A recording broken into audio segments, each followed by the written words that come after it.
My parents said paying for my college would be unfair to my sister. Years later, I built my life alone and succeeded without them. Then they begged me for help, but my response left them genuinely afraid. I'm a 27-year-old male with a 29-year-old sister. In our house, she was the golden child and I was background noise. Here's the thing, some people think favoritism in families is just small stuff, like one kid getting a little more attention or being praised more. Nope. In my case, it was full-on, in-your-face favoritism that everybody could see if they looked close enough. The thing is, my parents worked really hard to hide it from the outside world, to relatives, grandparents, neighbors. They acted like we were this perfect little family. My mom especially knew how to turn on that fake smile. When company came over, suddenly I existed. Suddenly, she'd ask me questions like, "How's school going?" or "Show grandma your drawings." But the second the door closed behind them, it was like a switch flipped, and I was back to being second place again. Birthdays were the most obvious. My sister's birthday was always this huge event. We're talking balloons, banners, fancy cakes with custom designs, piles of gifts stacked so high you couldn't even see the table, and guests. They'd invite her whole class and then some. It was basically a festival for a kid. Meanwhile, my birthdays were like, here's a cake we picked up last minute from the grocery store, maybe a card if we remembered, and 2 or 3 family members who happened to be around. I told my sister about this, and what she said left me speechless. I said, "Why don't I ever get balloons or parties like you?" She smirked. "Because nobody cares about your boring little birthday. Mine's fun. Yours would just be embarrassing." Competitions and school stuff were worse. I was actually good at a couple of things in school. Not bragging, but I had talent in certain subjects. Teachers encouraged me to join contests, and I wanted to. It would have looked good for me, and also for them as parents, right? Nope. They flat out forbade me from joining. Once, when I was 14, I was invited to this regional competition. I told my parents I got invited to regionals. The teacher thinks I could actually win, but my parents sat me down and told me it wouldn't be fair to your sister if you won something she couldn't. And she said, "Please, like anyone wants to watch you. If you embarrass yourself, don't drag the family name down with you." I remember just staring at them. Like, is this real life?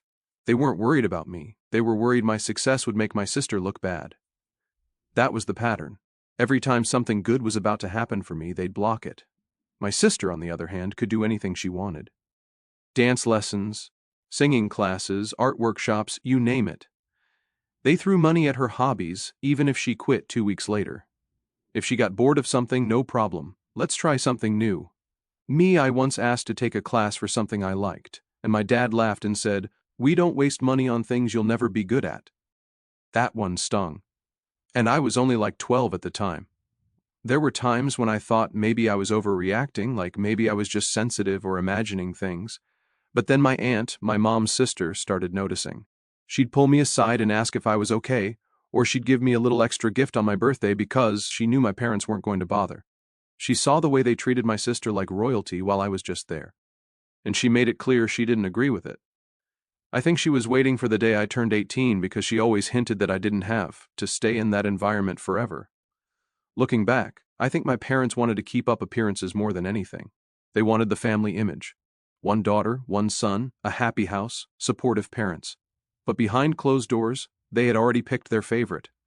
By the time I was a teenager, I had kind of given up on expecting anything from them. I stopped asking for birthday parties. I stopped asking to join things. I just focused on what I could do myself. But even then, they still found ways to remind me I wasn't supposed to stand out. If my sister failed a test, they'd blame the teacher. If I got an A, they'd say, well, it's not that hard of a subject. Like, they couldn't let me have even a tiny win. I did well in school. Not genius level, but I studied hard. I got good grades and my teachers liked me. I wanted to go to college. Not just any college either. I worked hard to apply to some pretty decent ones. And when the acceptance letters came in, I got into one of the best programs in the area. I still remember opening that email, feeling proud of myself for maybe the first time in my life. So, I showed my parents, expecting at least a smile, maybe even a good job. Instead, my mom's face went flat, and my dad literally sighed. I thought maybe they didn't understand what it meant. So, I explained how competitive it was, how not everyone got in, and how this could actually set me up for a good career. You know what my dad said? "That's nice, but we're not paying for it." I laughed because how could he be serious? Wait, what? Why? He didn't even blink. We already have your sister in college. We're not stretching ourselves just because you want to go somewhere fancier. Fancier? My voice cracked. Do you even get what this is? People dream of getting in here. This isn't about fancy. It's opportunity. It's my future. My mom cut in, calm but sharp. It wouldn't be fair to your sister. Imagine how she'd feel if you went to a school that's ranked higher than hers. We have to think about both of you. I stared at them, stunned.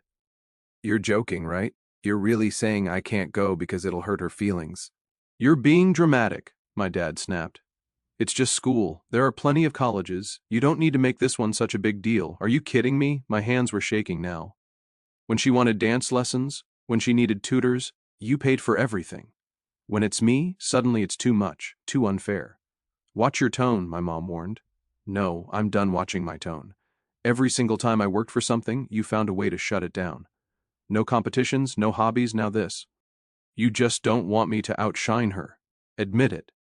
That's enough, my dad barked. You think we're made of money? You think the world revolves around you? I think you never wanted me to win at anything, I shouted back. You wanted one star and it wasn't me. Silence, heavy, and for the first time, they didn't deny it. Now, here's where my aunt comes in. She'd always noticed the favoritism, but I guess she didn't realize how bad it was until this point. I went to her house one night and I told her everything. How my parents refused to pay for college, how they said it wouldn't be fair to my sister. She just sat there staring at me like she couldn't believe what she was hearing. Then her face hardened. Pack your things, she said. You're coming to live with me, just like that, no hesitation. She told me she'd cover the tuition, the housing, everything I needed. You deserve a future. If they won't give it to you, I will. But it didn't end there. The very next day, she showed up at my parents' house. She didn't knock, she just walked in. And the second she saw them, it started. How dare you, she snapped. You're really going to sabotage your own child's future because of your twisted idea of fairness? My mom bristled immediately. This is none of your business. We're the parents. We decide what's fair. Fair? My aunt nearly laughed, but it came out sharp and furious. You call punishing one kid for being successful fair? What's wrong with you? My dad jumped in, his voice rising. Don't you come into our house and tell us how to raise our children? We have another daughter to think about. And she's fine, my aunt shot back. She's getting everything handed to her while you clip his wings because you're scared she might feel small. My mom's face went red. You don't understand the pressure we're under. We can't afford to make both of them happy. No, you mean you chose your favorite and threw the other one under the bus? My aunt said, stepping closer. He earned this and you're too proud or too petty to support him. Get out, my dad barked, his voice booming. No, she said calmly but deadly serious. He's leaving with me. And one day, when you're wondering why he doesn't come back, remember this moment. Remember who walked away from him first. The room went still. My parents didn't say another word, but their silence was louder than anything. Then I was packing my suitcase quietly, folding each shirt like I was trying not to shake, when my mom stood in the doorway.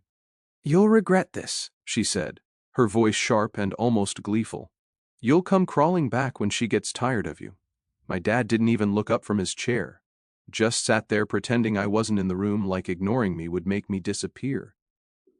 My sister leaned on the wall, arms crossed, a little smirk on her face like she'd already won, and then the front door opened. My aunt walked in. She didn't bother with hellos. Is he ready? She asked, her tone like steel. My mom spun around. You're not taking him anywhere. He's our son. No, my aunt said, stepping closer. He's a kid you've been holding back for years, and now you're mad because someone finally noticed. My dad stood, finally breaking his silence. You don't come into my house and undermine me. We've raised our children just fine. Fine, my aunt's voice rose. Fine is when you actually support them. Fine is when you don't punish one child because the other can't keep up. You care more about your reputation than his future. My mom's face flushed red. You don't understand the pressure we're under. Stop, my aunt snapped. You've had years to fix this. Instead, you doubled down on favoritism and called it fairness. Well, guess what? He's leaving. And one day, when he doesn't answer your calls, remember this moment. The room was tense, thick with words no one could take back. My parents glared, my sister rolled her eyes, but no one moved to stop me. I didn't even say goodbye. I just picked up my bag, walked out the door, and for the first time felt free. My parents became furious because it made them look bad in front of the family. but they never told anyone the truth. So, when I suddenly packed up and moved to my aunt's house, they had to explain why, and they hated that. Living with my aunt was a complete 180. She didn't just pay for my tuition, she gave me a home where I wasn't constantly reminded I was second place. She encouraged me, celebrated my wins, and even on bad days, she reminded me that I mattered. I told her I'd pay her back when I could, and she said, "Don't worry about that right now, son. Just focus on your future." All I could do was smile at her. Then I worked part-time jobs to cover my own expenses because I refused to rely on my aunt for everything. She never asked for repayment, but I wanted to prove I was serious. I shelved books at the library before class, tutored in the afternoons, and stood on my feet in retail all weekend. Most nights I came home exhausted, still facing hours of assignments. Every dollar went to food, books, and bus fare, sometimes skipping meals just to make it stretch. It wasn't easy, but I wasn't about to waste the chance she gave me. I also made a promise to myself that day. If my parents ever came asking me for help down the line, I would remember this moment. I would remember the way they looked me in the eye and said, "We're not paying for your future because it wouldn't be fair to your sister." And I would never forget it. Moving in with my aunt felt like stepping into another world. It was just different. At her place, I was just treated like a normal person. She didn't make a big deal about it. She didn't baby me, but she respected me.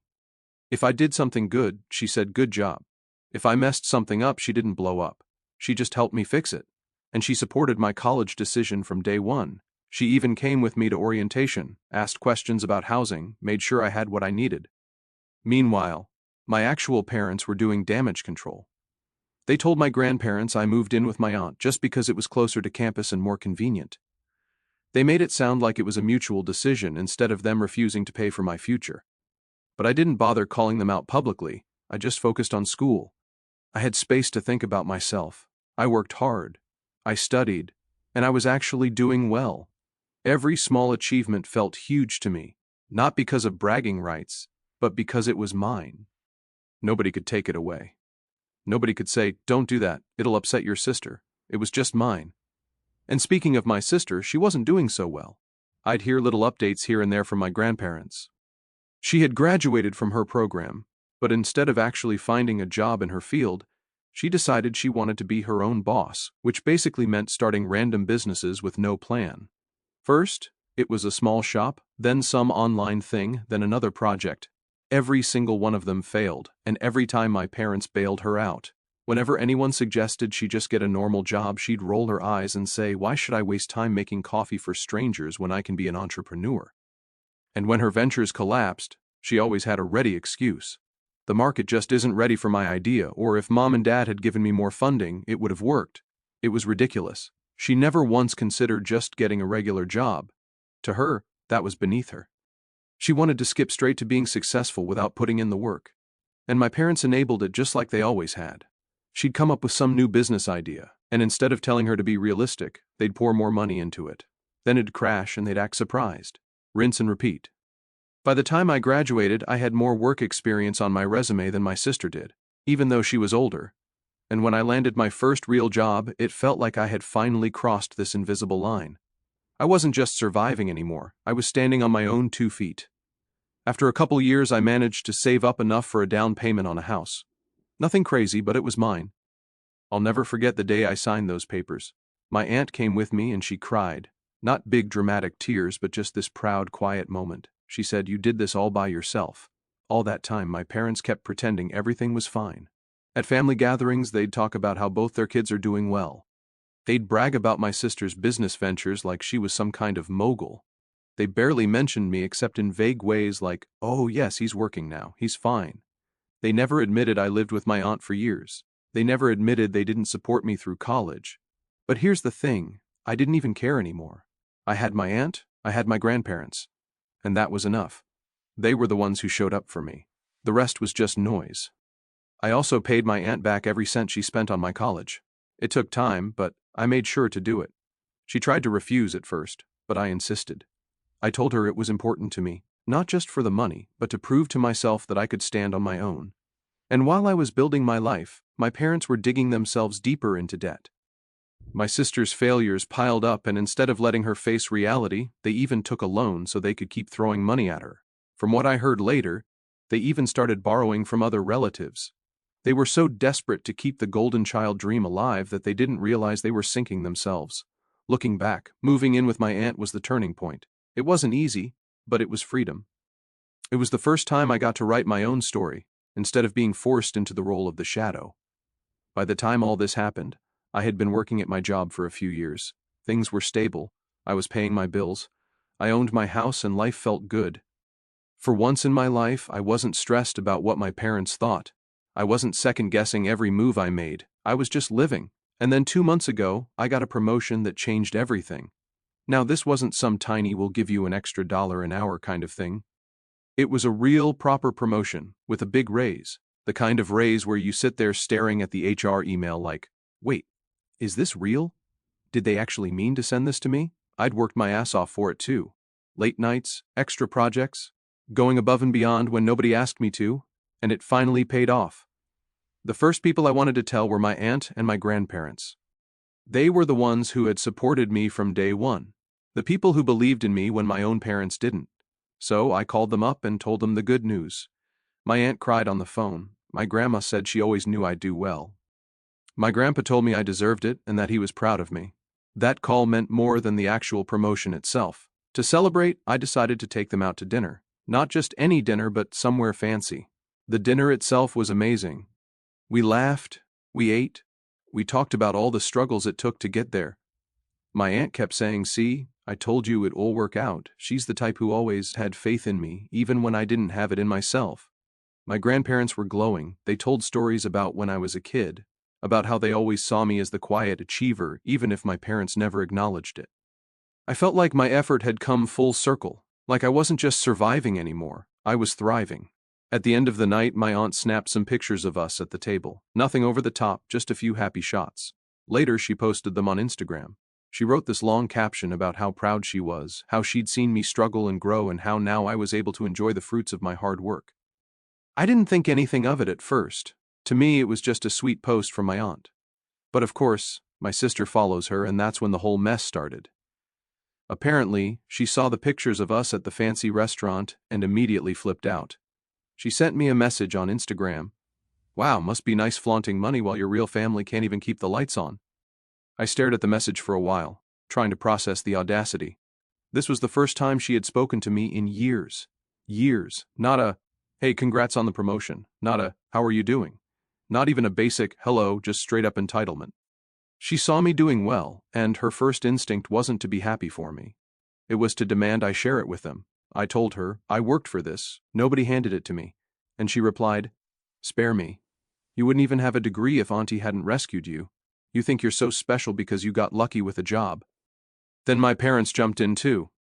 They sent me this long message about how they had sacrificed so much for me when I was growing up and how it was time for me to do my son duty and support them. They said, "We took care of you, now it's your turn to take care of us." I laughed. The more I thought about it, the angrier I got. Not because they asked, but because of the nerve they had to demand it like I owed them. My sister doubled down. She sent another message calling me selfish and accusing me of abandoning my family. She said I owed her too because apparently all her failed businesses were for the family and I should be supporting her dreams since I had a steady income. She also said, "If you really cared about family, you'd invest in me. We'd all benefit once I blow up." I thought that would be the end of it, but later I ran into her on the street. Of course, she couldn't just walk by. She had to start something. She crossed her arms and sneered. "Well, well, well, Mr. Big Promotion. Must feel good thinking you're better than the rest of us." I kept my voice steady. "I don't think I'm better. I just worked harder. There's a difference. Please. If I had half the chances you had, I'd be running my own empire by now," she shot back. "Chances?" I raised an eyebrow. "You burned through every chance you were handed. Don't blame me for your laziness." "Laziness?" she scoffed, voice dripping with sarcasm. "I'm an entrepreneur. I don't waste my life slaving at some desk." I smirked. "Entrepreneurs actually build something. You just drain wallets and call it vision." "There's a difference." She lifted her chin, trying to sound confident. "You'll regret cutting us off. When my next idea takes off, you'll be the one begging to be in my shadow." I stepped closer. "The only thing I regret is giving you this much of my time. Enjoy your fantasy, but don't expect me to bankroll it ever." I turned and started walking away. Behind me, she snapped, her voice rising. "You'll regret this," she screamed. "You think you're better than me now, but you're nothing without us." Nothing? I didn't even look back, just kept walking, leaving her shouting at empty air.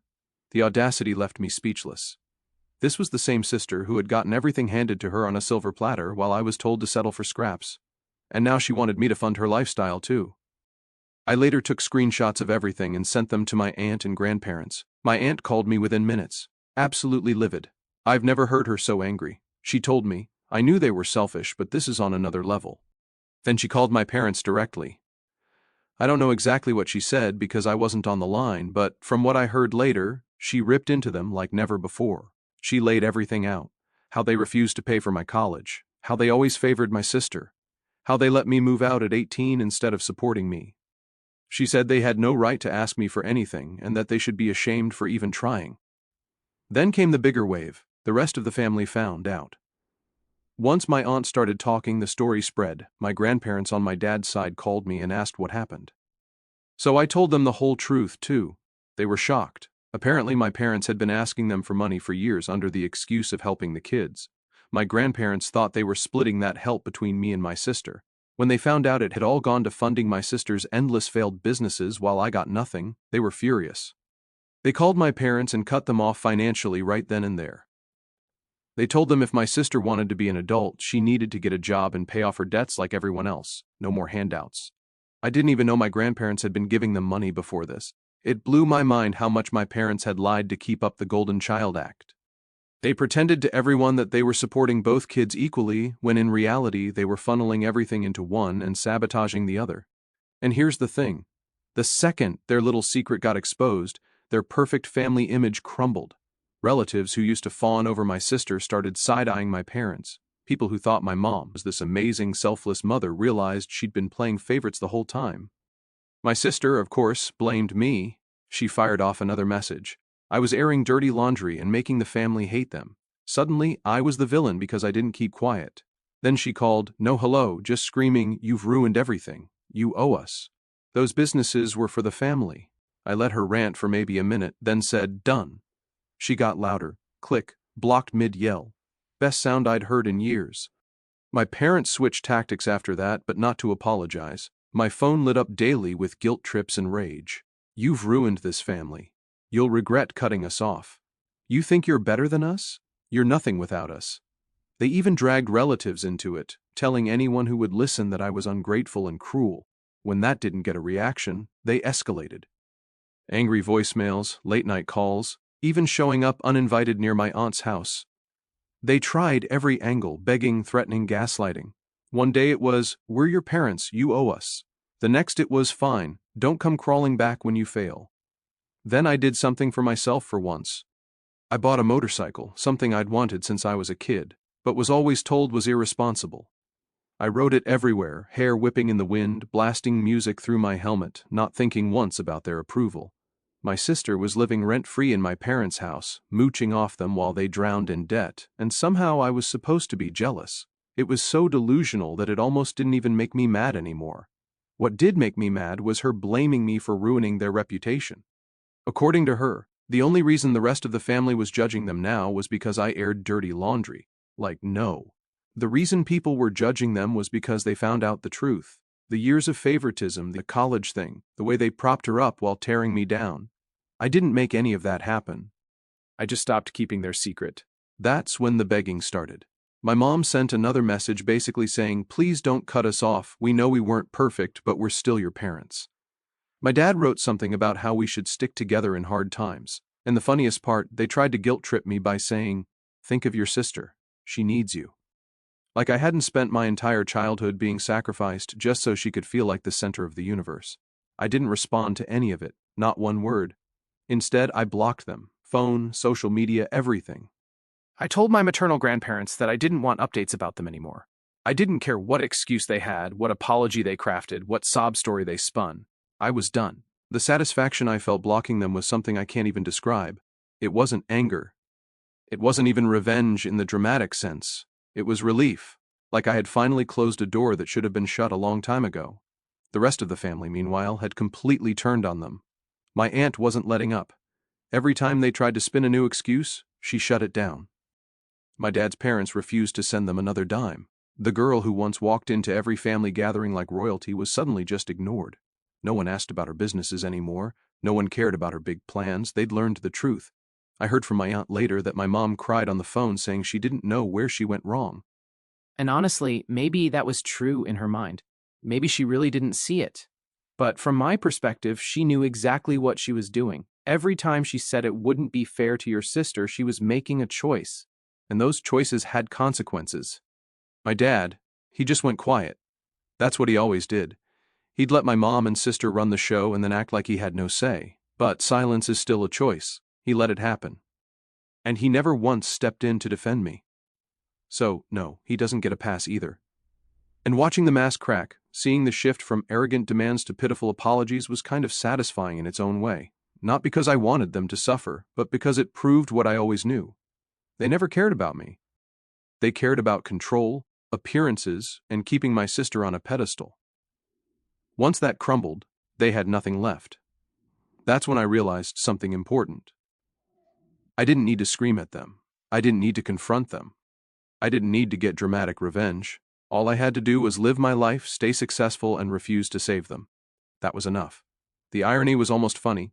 They spent years holding me back to keep her on top. And now she was unemployed, drowning in debt, and being judged by the whole family. For once, the truth was out there. Everyone knew who they really were. They couldn't hide behind fake smiles and social media posts anymore.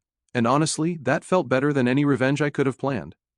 I kept hearing little updates, not because I wanted them, but because relatives like to gossip. Apparently, my parents were scrambling to figure out how to pay bills without the money they used to get from my dad's parents. On top of that, the loans they had taken out to keep bailing my sister out were catching up with them. Debt collectors were calling, payments were overdue, and they had nothing left to show for it except her trail of failed businesses. My sister was still refusing to get a job because she was too good to work under someone. She had another business idea she wanted to try, but nobody in the family was willing to fund her anymore.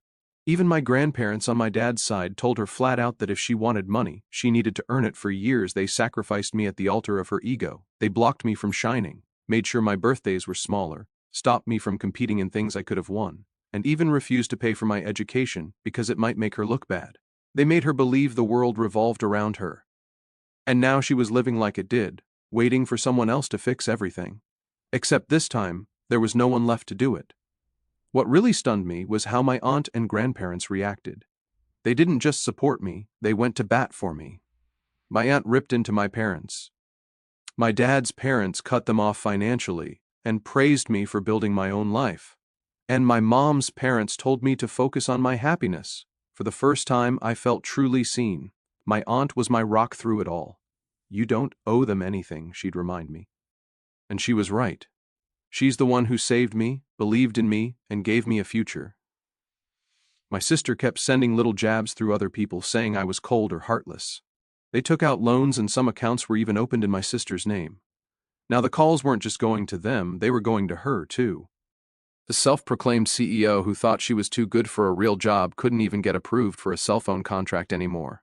While I was signing mortgage papers, she was still sleeping till noon in the same bedroom she'd had as a teenager. No job, no money, no plan. After everything that went down with my parents and sister, I focused completely on myself. I didn't want to carry their drama into my adult life. It wasn't easy at first. Cutting off your own family, even if they treated you like crap, leaves this weird empty space. But slowly, I started filling that space with people who actually cared. In the end, I didn't need revenge. Karma handled them. I focused on winning at life.